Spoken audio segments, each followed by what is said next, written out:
I'm sorry, there are those who will argue that, yes, the president doesn't want to know. Yes. But then but there seems to be interventions when issues concern members of his party. And I'll give you an example. Yes. The NHIS secretary was suspended. The executive secretary was suspended by the minister. Your colleague in health was suspended. While an investigation was supposed to have been conducted into the allegations against him. Before, rather, that report was concluded, he was indicted by that panel. Yes. But he was then reinstated. He was asked to go back to the job. That's one.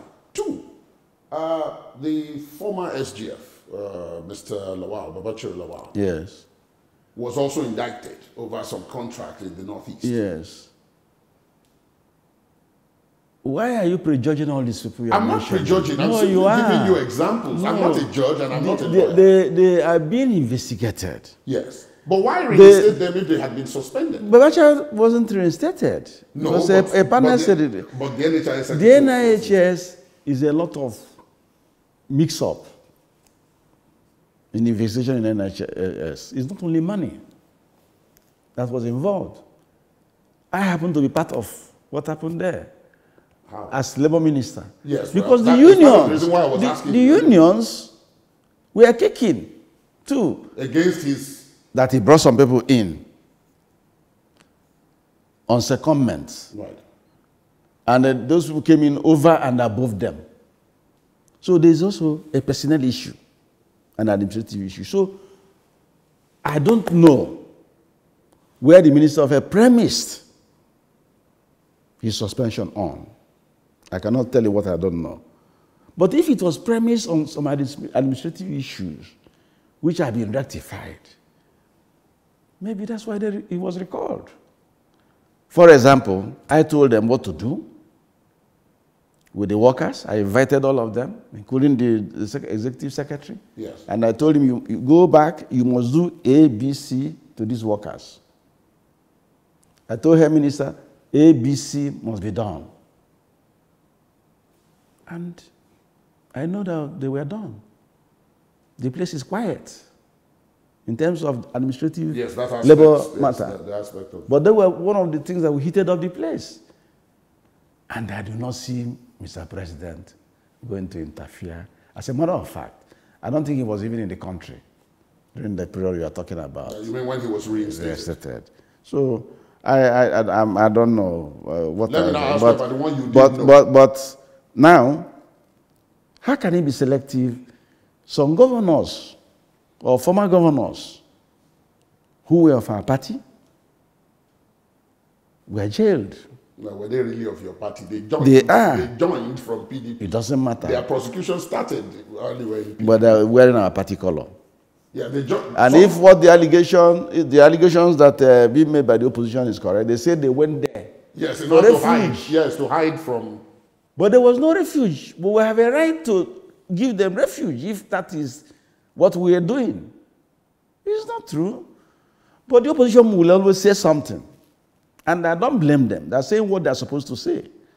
But you know, and I know, that the country, everybody is now sitting up in terms of way of doing things. Especially with finances of the country. Government. The treasury. Treasury. It was never like this before. Luckily for me, I have been part of government from when I was governor and up till now. And I know the impunity that goes on in the system. Yes. The impunity is no longer there. Instead, what has taken over people is fear. Fear of being caught. Fear of being caught. But is that it? There is a whistleblowers program. Yeah, but there is a single treasury account system. At any establishment, you look, on press of button, you will see the inflow of funds into that institution. You will see the expenditure. And to whom? Has it ever happened in this country before? Because that was going to be my next question. It's transparency. That was what I was going to be my next question. Because if you say that the impunity has been replaced now by fear. Yes. Is that a viable and sustainable way of fighting corruption, as opposed to what you are now making reference to, which is the processes Yes. that make it difficult, if Yes. not outright impossible, Yes. for corruption to take place or for stealing to take place. The processes are also there, and they will remain there now for a long time. Nigeria will not forget President Buhari. NSITF?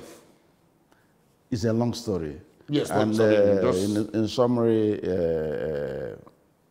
funds contributed there. You know, there's an ECA, Employee Compensation Act, yes. and you are supposed to remit 2% of employers' emolument monthly as an insurance.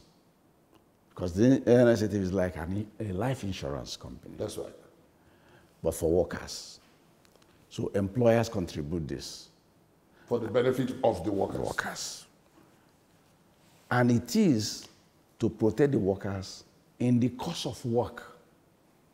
And the definition of in course of work in ILO parlance means going to work, coming in the workplace, going back from work. Absolutely. That's course of work.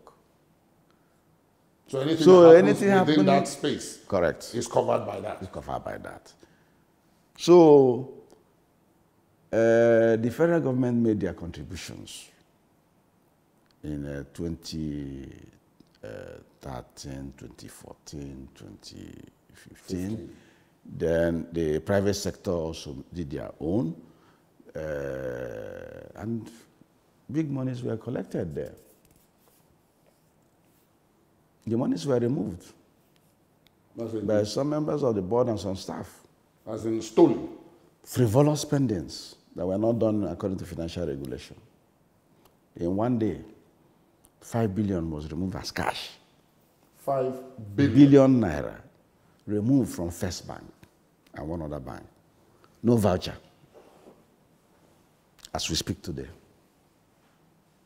It's ridiculous, but it happened. Aggregately, about 48 billion could not be traced. It was stolen. The FCC came there. They are the people that can do forensic audit because they can use bank trails to monitor where money has gone to.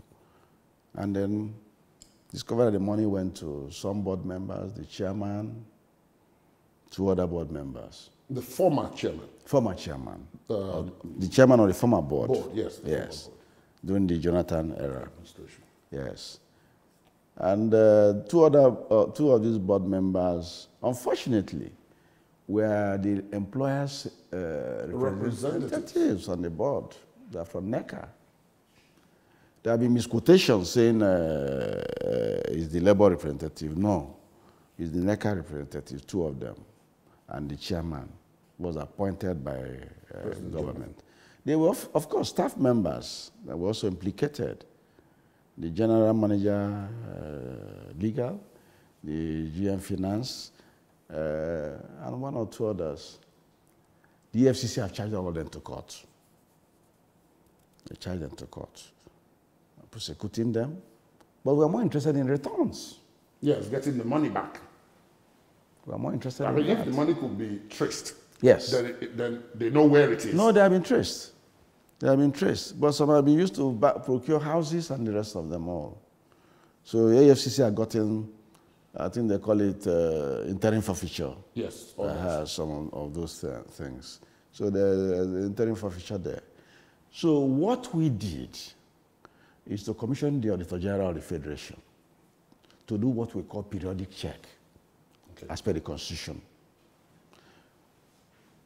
Because for 5 years, from 2013 to 2017, there are no audit reports for the NSITF. So we've gotten that. And we now put up an administrative panel. How come you have internal audit? And it broke down that these monies went out. So something went wrong in that structure. And they say that report has now been submitted. You said so, that the report has just been submitted. Yes, and we have presidential approval for implementation.